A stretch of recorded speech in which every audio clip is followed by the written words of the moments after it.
तो 1974 में जब हम लोग ने परमाणु परीक्षण करने का प्रयास किया तो उस समय 74 में इंदिरा गांधी थी। कौन थी? इंदिरा। एक तो सफल नहीं हुआ, दूसरा पूरी दुनिया हम लोग पे प्रतिबंध लगा दिया कि इसको यूरेनियम में मत दो, इसको यूरेनियम मत दो। यूरेनियम इनरिच करना बड़ा मुश्किल होता है, तो उसका यूरेनियम इनरिचमेंट बड़ी झमेला का चीज है। तो भारत धीरे धीरे धीरे धीरे यूरेनियम इनरिचमेंट करना चालू कर दिया।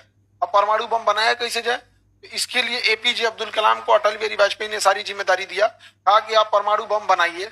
एपीजे अब्दुल कलाम इसमें लग गए, परमाणु बम बनाने में लग गए। पूरी वैज्ञानिकों की टीम पूरा फुल टू कमर कस के रेडी हो गया परमाणु बम बनाने के लिए, और सारा तैयारियां 5 साल से चल रही थी और सब बन के रेडी हो गया। अब परीक्षण करना था। समस्या ये था कि अगर परीक्षण करते लोग असफल हो जाए तो कोई दिक्कत नहीं, सफल हो गया फिर तुम कौन हो, और अगर असफल हुआ तो अमेरिका अर्थव्यवस्था की कमर तोड़ देगा। तो सीधे कहेगा जो भी भारत से व्यापार करेगा उस पर हम प्रतिबंध लगा देंगे, हमसे व्यापार में करो, हम तुमको युद्ध करेंगे। समझे? तो कोई अमेरिका से टकराना चाहता है तो भारत को बर्बाद कर देता। अब ये अटल बिहारी वाजपेयी ने पूरा भरोसा दिया किस पर? एपीजे अब्दुल कलाम। उन्होंने कहा कि देखिए असफल नहीं होना चाहिए ना, तो हम तो बर्बाद हो जाएंगे। तो एपीजे अब्दुल कलाम पूरा लग गए। अब इसको परीक्षण करना था, तो परीक्षण कैसे करिएगा? अमेरिका ने एक कानून बनाया था CTBT, CTBT comprehensive test ban treaty, CTBT. ये कहता है कि ना आप परमाणु को हवा में फोड़ सकते हैं, ना आप इसे पानी में फोड़ सकते हैं, ना ही आप इसे जमीन पर कभी भी परीक्षण कर सकते हैं। समझ में आ गया? तो एपीजे अब्दुल कलाम ने कहा कि इसमें तो जमीन के अंदर लिख ले नहीं, तो परीक्षण कहाँ होगा? जमीन के अंदर। कहाँ होगा? जमीन के अंदर। तो हो गया जमीन के अंदर, तो सीटीबीटी के कानून का उल्लंघन भी नहीं हुआ, सीटीबीटी कानून का उल्लंघन नहीं हुआ। अब जमीन के अंदर कैसे कीजिएगा? अमेरिका पहले ही प्रतिबंध लगा देगा, तब इसकी भनक लग गई अमेरिका को। इसकी भनक कहाँ लग गई? अमेरिका। भारत में सबसे सस्ता बिकने वाले लोग सबसे सस्ते कहाँ हैं? भारत में। अब भनक लग गई, और ये भनक लग गई तो ये बात अब्दुल कलाम को पता चल गई। तो एपीजे अब्दुल कलाम ने कहा कि आप कहिए कि पोखरण में सेना आ रही है। पोखरण में कौन आ रही है? सेना अपना युद्ध अभ्यास करने आ रही है। कहां पर? पोखरण में। सेना क्या करने आ रही है? युद्ध अभ्यास। तो यहाँ पोखरण में सेना को भेजा गया, और सेना नहीं थी वो। सेना की वर्दी में सारे साइंटिस्ट थे सब, और पूरी पुलिस और सेना बाहर लगा दी गई कि अंदर सेना का परीक्षण हो रहा है, युद्ध अभ्यास चल रहा है। तो सेना वैज्ञानिक बंदूक लेके घूमते थे सब सेना की वर्दी में। उतना तो लोग को परेड वरेड आता नहीं है भाई, सेना का परेड अलग लेवल का होता है, एक पैर उठाएगा तो सब उठाएंगे। इन लोग को उतना थोड़े आ रहा था, लेकिन हाँ पूरा ड्रिल चल रहा था। दूर से लोगों को लग रहा था कि भाई सेना ही है। समझ में नहीं गया, किसी को जाने नहीं दिया गया। ये लोग सारा काम करने लगे। अमेरिका को जब भनक लगा ना, तो सैटेलाइट छोड़ दिया ऊपर, वो पूरा सैटेलाइट से निगरानी करने लगा। लेकिन एपीजे अब्दुल कलाम ठारे वैज्ञानिक, उन्होंने पूरा कैलकुलेशन करके बताया कि सैटेलाइट जब पोखरण से ऊपर से गुजरता है तो पूरे पृथ्वी का चक्कर लगा के जब आता है तो 1.5 घंटा समय लगता है। तो उन्होंने कहा कि जो काम करना है तो 1.5 घंटे के बीच में, इसी 1.5 घंटे के बीच में सारा काम करते थे लोग। और लास्ट में जब 15 मिनट बचता था तो सायरन बजता था, सारी चीजें वैसे ही लाइन से कर दो, और फिर आ जाते थे लोग कैंप में। सेना वैसे ही होते लगता था। अमेरिका को डाउट हो गया, फिर टाइम 1.5 घंटा से घटा के आधा घंटा पे ला दिया था। टाइमिंग जो था ना 1.5 घंटा से घटा कितना ला दिया। बहुत दिक्कत था यहाँ पर, लेकिन ये वैज्ञानिक लोग ने भी पूरी डिसाइड कर दी थी। अंततः जब जब ये हो गया कि परीक्षण करना है, इन्होंने ना बोरिक एसिड मंगाना चालू किया, क्योंकि जब परमाणु परीक्षण होगा ना तो उसका जो रेडिएशन होगा उसको सोखना जरूरी, नहीं तो बहुत लोग मर जाएंगे। उसको सोखने के लिए ना चारों ओर बोरिक एसिड छिड़क दिया जाता। बोरिक एसिड क्या करता? सोख लेता। जब भारत ने ऑर्डर किया ना बोरिक एसिड, या फिर जब सप्लाई आने लगी बोरिक एसिड, तो अमेरिका के जासूसों को पता था कि अगर परमाणु से परीक्षण से कोई मामला होगा तो बोरिक एसिड का डिमांड बढ़ेगा। तो हम तुरंत समझ जाएंगे। इन लोगों ने क्या किया ना कि जिस दिन परीक्षण करना था उसके 1 दिन जस्ट पहले पूरा ले आया लोग। अब तुम जानिए क्या कर लोगे अगले दिन यहाँ पर। तो धीरे धीरे इस चीज को दबा दिया गया, और जैसे उसका सैटेलाइट गया सारे लोग रेडी थे, सारे लोग रेडी थे। 11 मई 1998, 11 मई 1998। इनको साउंड प्रॉब्लम है और रीज्वाइन कर लो। 11 मई 1998। अब जब यहां परीक्षण करना था तो जैसे ही सैटेलाइट गुजरा, एपीजे अब्दुल कलाम ने आदेश दिया कि परमाणु परीक्षण किया जाए। तुरंत परमाणु परीक्षण किए, सैटेलाइट गुजरा, ब्लास्ट हो गया। इतना बड़ा ब्लास्ट हुआ, पृथ्वी धंस गई उतना एरिया में। जितना में वो गांव बसल होता है ना, उतना में जमीन हुआ धंस गया नीचे। सोचिए कितना मेहनत हो गया। जेसीबी कितना पावरफुल होता है, एगो पोखरा खोलने में होगा 20 दिन लगेगा, एगो छोटा सा पोखरा खोलने में उसको लगेगा। वो पूरा गांव का गांव धंस गया नीचे, और जो मरुस्थली था उसके बाद जो बवंडर उठा पूरा धुआं धुआं हो गया। सेटेलाइटवा आए, अब तो क्या किया जाए क्या किया जाए। तो एपीजे अब्दुल कलाम ने तुरंत अटल बिहारी वाजपेयी को बताया कि आप मौसम विभाग को आप बोलिए, हम नहीं, आप बोलिए कि रेगिस्तान में तूफान चला हुआ है, रेगिस्तान में सैंड ड्यून उठ गए हैं सब, यहाँ पे लोग अपने घरों से ना निकले, मौसम बहुत खराब है। अब्दुल कलाम उन्होंने कहा कि आप बोल दीजिए पास में, तो हम बोलेंगे तो डाउट हो जाएगा ना कि क्या कर रहे हैं यहाँ। तो अटल बिहारी ओहो, उनको लगा कि भैया वो एपीजे अब्दुल कलाम थोड़े थे, तो फौजी बन के थे यहाँ पे, तो कहेंगे हम बोलेंगे डाउट हो जाएगा ना, आप सीधे बोलिए मौसम विभाग को। मौसम विभाग ने कह दिया कि पूरा आंधी उठा हुआ है। सेटेलाइट वाला लौट के आया, देखा कि जो पूरा धुआं धुआं भइले यहाँ पे। तब तक भारत में हर न्यूज पे चलने लगा कि रेगिस्तान में तूफान आ रहे हैं, ये आ रहा है, वो आ रहा है। अमेरिका को लगा हो सकता है आया होगा। 2 दिन तक 11 को ब्लास्ट हुआ, 12 को न एपीजे अब्दुल कलाम और कोई वैज्ञानिक न अटल बिहारी कोई नहीं सोया था कि परीक्षण सफल हुआ कि नहीं, क्योंकि ब्लास्ट कर दिया, सफल नहीं हुआ तो अमेरिका छोड़ेगा नहीं यहाँ पर। तब एपीजे अब्दुल कलाम ने कहा कि जितना हम लोग उम्मीद कर रहे थे ना, उससे 50 गुना ज्यादा एक्यूरेसी के साथ ये सफल हुआ है, टेंशन लेने की जरूरत नहीं है। दूसरा अभी 2 और बचल है, एक फोड़ के परीक्षण कर लेते हैं। तो उन्होंने कहा ठीक है तब फोड़ दीजिए।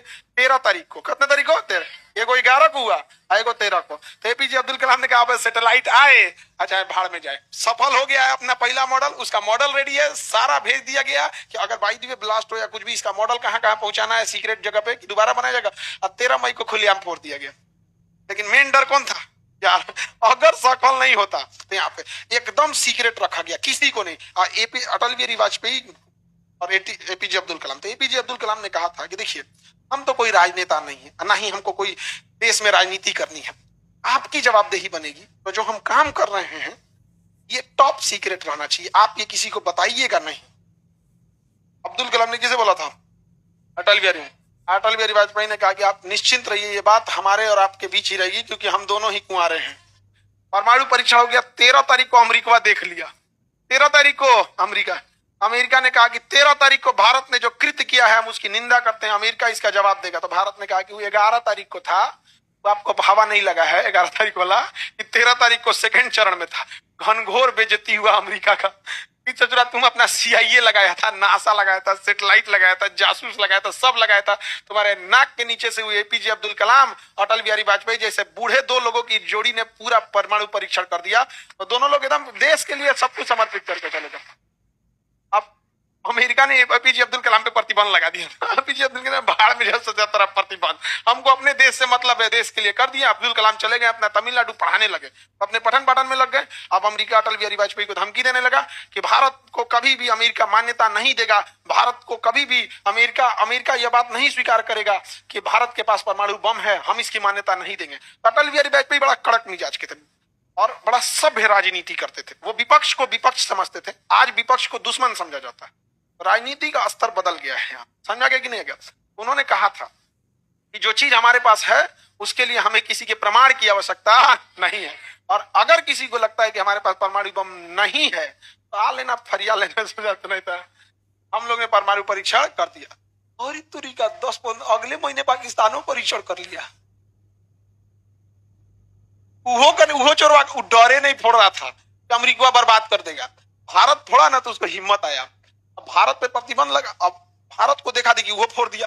अब अमेरिका आग बबूला हो गया यहाँ पे। तो पाकिस्तान ने कहा कि देखिए हमारी मजबूरी है परमाणु बम रखना, इंडिया रख लिया है हमको मार देगा, आप इंडिया का परमाणु बम हटवा दीजिए, हम भी अपना हटा देंगे।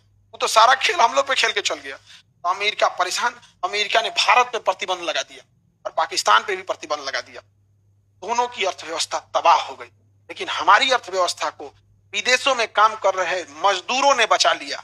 इस देश को बचाने वाले मजदूर थे 1998 में अरब में, सऊदी अरब, ओमान, UAE, कतर, इतना भारत से इतने लोग वहां काम करते हैं कि वो लोग कमा कमा के पैसा भेज रहे थे। अब भारत की अर्थव्यवस्था जैसे तैसे घींच घाच के चल रही थी वहां पर, क्योंकि अमेरिका ने क्या लगा दिया था? प्रतिबंध।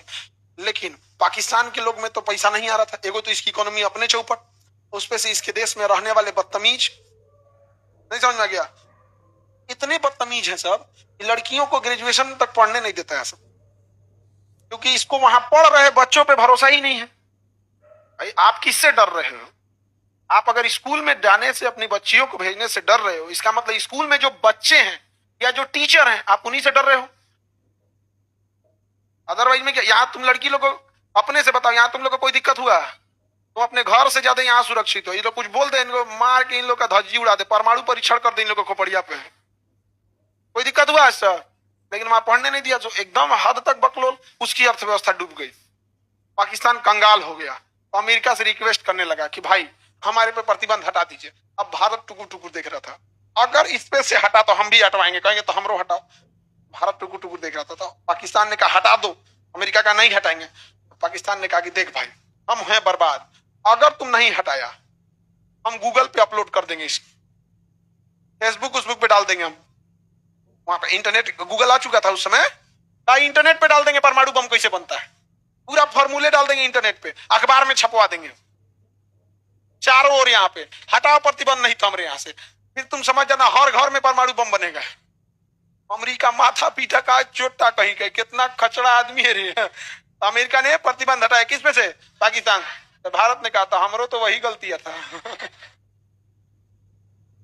भारत ने भी क्या बना लिया, परमाणु बम बना लिया था। तो भारत परमाणु संपन्न हो गया। अब वैज्ञानिक में इसका सबसे बड़ा योगदान किसका था?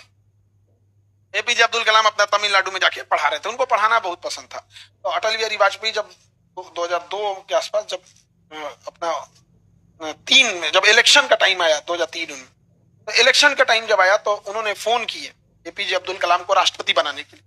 तो फोन आया, तो क्लास ले रहे थे एपीजे अब्दुल कलाम, तो बताया गया प्रिंसिपल से कि आपके लिए प्रधानमंत्री का फोन आया है। एपीजे अब्दुल कलाम ने कहा था कि अभी मैं पढ़ा रहा हूं, क्लास खत्म होने के बाद बात करूंगा। सोचिए सुनसान की पढ़ाई के प्रति समर्पण कितना था। आज तो एक विधायक का फोन आ जाएगा, हाँ साहब, चमचागिरी में। और उस प्रधानमंत्री की गरिमा और उस प्रधानमंत्री अटल बिहारी वाजपेयी की शालीनता देखिए। एक शिक्षक कह रहा है कि हम बाद में बात करेंगे, तो उन्होंने अहंकार नहीं लिया। आज का प्रधानमंत्री तो ईडी उडी भेज दे, हमारा फोन नहीं उठाएगा तुम यहाँ। वो अटल बिहारी वाजपेयी प्रधानमंत्री वेट किए। मानवता दोनों में देखी जाती है। हम किसके साथ कैसा बिहेव करते हैं ये सामने वाले पे भी डिपेंड करता है। अटल बिहारी वाजपेयी कैसे थे ये बात बहुत अच्छे से पता था अब्दुल कलाम को, इसीलिए अब्दुल कलाम ने बोला था कि मैं पढ़ाई के बाद ही आपसे बात करूं। अब पढ़ाई के बाद जब फोन उठाए तो उन्होंने कहा जी बताएं। उनको लगा कि कोनो और बम भड़कवाना है का, इनको लगा कि भाई वैज्ञानिक आदमी के पास दोबारा काहे फोन कर रहा है, कोनो और बम बनाना है। तो कहें कि सर आदेश किया जाए, कहे कि हम आपको नॉमिनेट कर रहे हैं राष्ट्रपति के लिए, आप राष्ट्रपति बनना चाहिएगा। कहीं हमारा पॉलिटिक्स में कुछ नहीं आता है। उन्होंने कहा कि आपको कुछ करने की जरूरत नहीं, आपका प्रचार हम करेंगे, आपके लिए वोट हम मांगेंगे, और भारत का वो कौन व्यक्ति है जो आपको वोट नहीं देगा। तो एपीजे अब्दुल कलाम भारत के राष्ट्रपति बने, और प्रधानमंत्री कौन थे? अटल बिहारी वाजपेयी। वो उस समय आजाद भारत का सबसे स्वर्णिम समय था, जब दिल्ली के रायसीना की पहाड़ी पर एक और एपीजे अब्दुल कलाम जैसा योग्य राष्ट्रपति और एक और अटल बिहारी वाजपेयी जैसा योग्य प्रधानमंत्री, एक और राष्ट्रपति एक और प्रधानमंत्री, या 2 ऐसे लोग थे यहाँ पर। उसके बाद तो अब राजनीति एकदम दुश्मनी में बदल गई है। राजनीति दुश्मनी में बदल गई, एकदम आलोचना नहीं सह सकते, अलग टाइप का है। यहाँ पर आप थोड़ा सा कुछ बोलिएगा, आपको लोग सीधे सवाल उठाने लगेंगे। जेन्युइन देखिए, आपने गलत सवाल किया, आप पे सवाल उठना चाहिए, लेकिन आपको खराब लग गया, सवाल सही था, इस पे सवाल उठा देंगे, ये तो गलत है। जैसे जीएसटी कम किया गया, जीएसटी बढ़ाया कौन था? जीएसटी कम किया गया अच्छी बात है, लेकिन ये जीएसटी अब थोपा कौन था?